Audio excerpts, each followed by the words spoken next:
Well, Nick Clegg, go back to the beginning of the coalition, that Rose Garden press conference. There was a lot of talk that day about new politics and about trying to foster a kind of an agreement on everything. I wonder whether that was where the coalition actually went wrong, because you were fooled into thinking that it was all about being friendly as opposed to doing a business deal.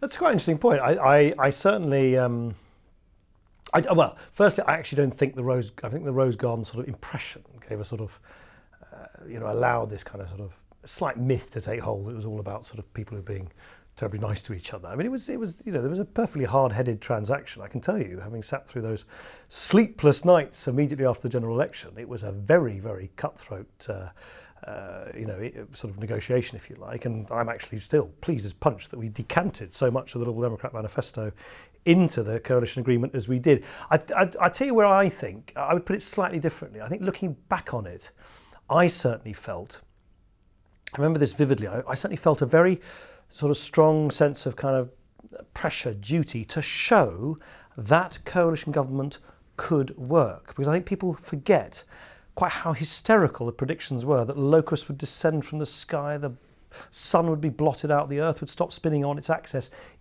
if there was a hung parliament. Remember, that was all the headlines before the election.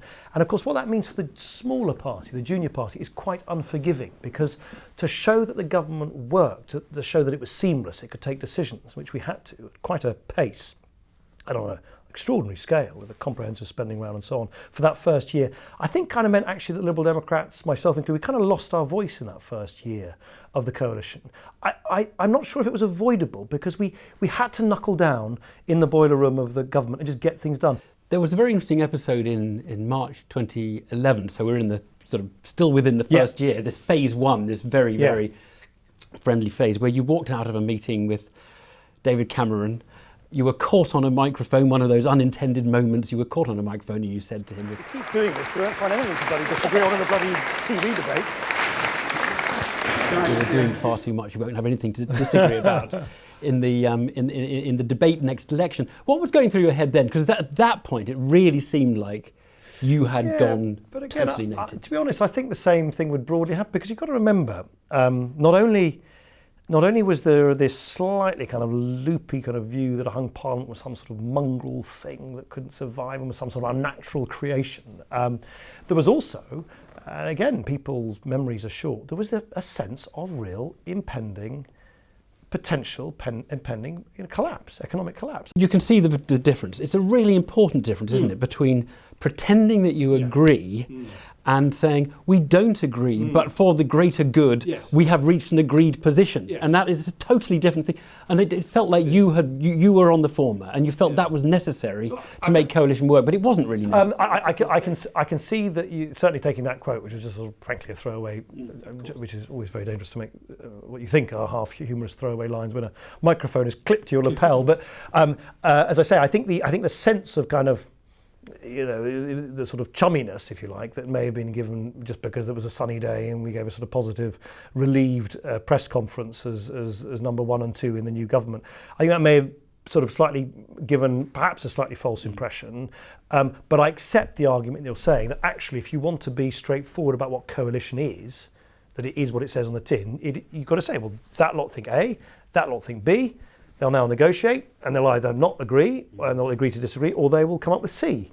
And that is, in essence, what the lifeblood of coalition is. And of course, actually, all single-party governments have coalitions within them. There's a certain sort of rough, rude honesty about coalition politics. I still marvel at the way that every time it emerges that myself and David Cameron have different views on something, it's deemed to be a crisis.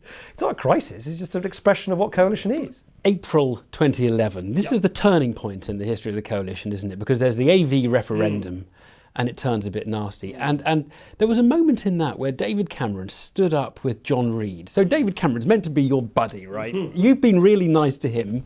He stands up with John Reid of the Labour Party.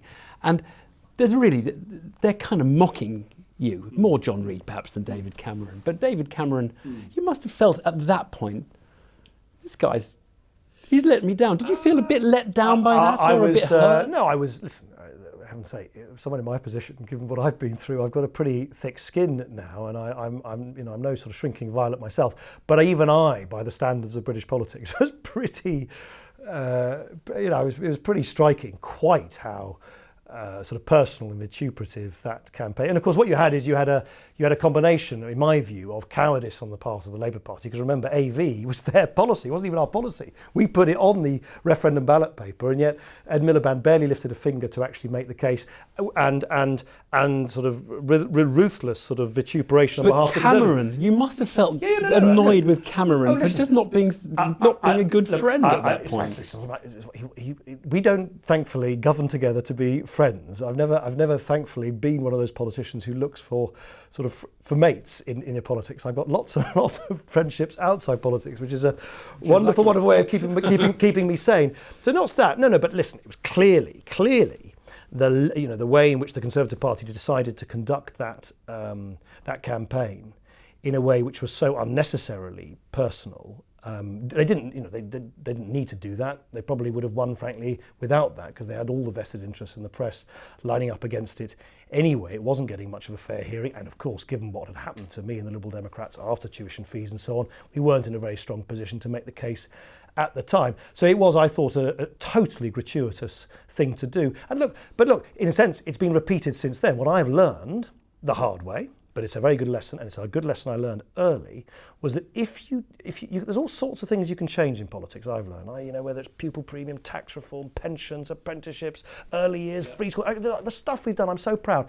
However, heaven forbid if you try and touch the way power is passed, like a sort of game of pass the parcel between the two big vested interests in British politics. And it wasn't just on AV. If you look at House of Lords reform, they basically conspired to block it.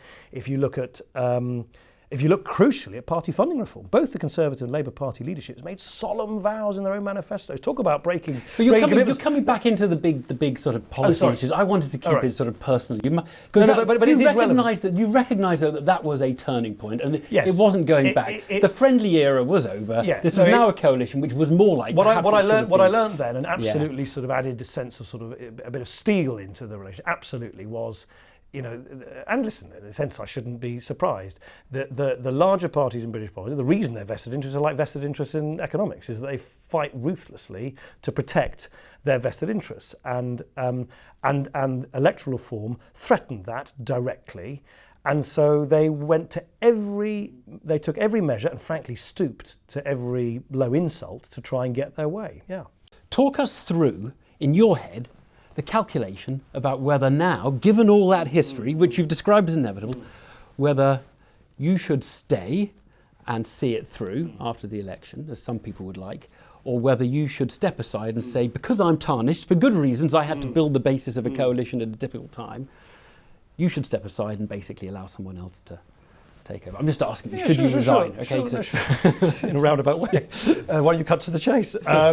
You're too polite to cut to the chase, but the question is nonetheless a good one and a pointed one. Look, I mean, my own impression as a human being, but also, frankly, the evidence that all political parties do this, you constantly poll people and so on and so forth, is that there are people on right and left in British politics who really, really, really don't like the fact that the Liberal Democrats are in government at all. In fact, some of them really hate it. If you are the editor of the Daily Mail on the one hand or Dennis Skinner on the other, you really don't like that the LibDems have got their foot in the door, because we mess up their kind of politics. And so you get you get a constant sort of grinding volume of bile from right and left, because of course what they want is the LibDems out. Now I'm on the receiving end of that. I, by the way, think that would have happened regardless of what happened on tuition fees, actually. I think just messing up the pendulum swing of British politics provokes a very angry reaction from right and left.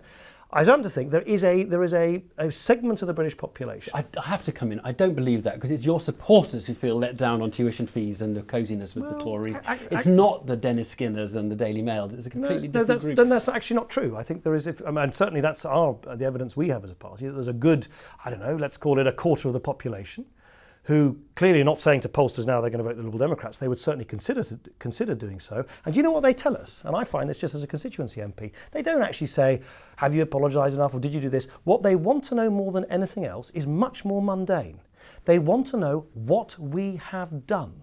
The thing that is much crueler, and this is why I think that, obviously you would say, well, you would say that, wouldn't you? But why I don't think it is just a question of personalities is that this is a pattern which repeats itself across Europe.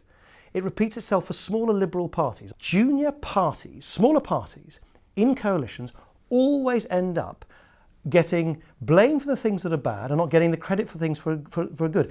And they didn't have to do tuition fees. They didn't do a comprehensive spending round. They didn't have a referendum on AV. It's a common pattern. And my view, having thought about this a lot, is that what tends to happen for those smaller parties is under that pressure, some smaller parties break. They change leaders, they split, they have the rest of it, and it's a disaster. They're out of government, they're out of contention for a generation. And by the way, it happened to the Liberal Party in British politics as well. So the one thing that I've always kept in mind, and I've been diligent about, however many brickbats I might receive, is to keep my party united.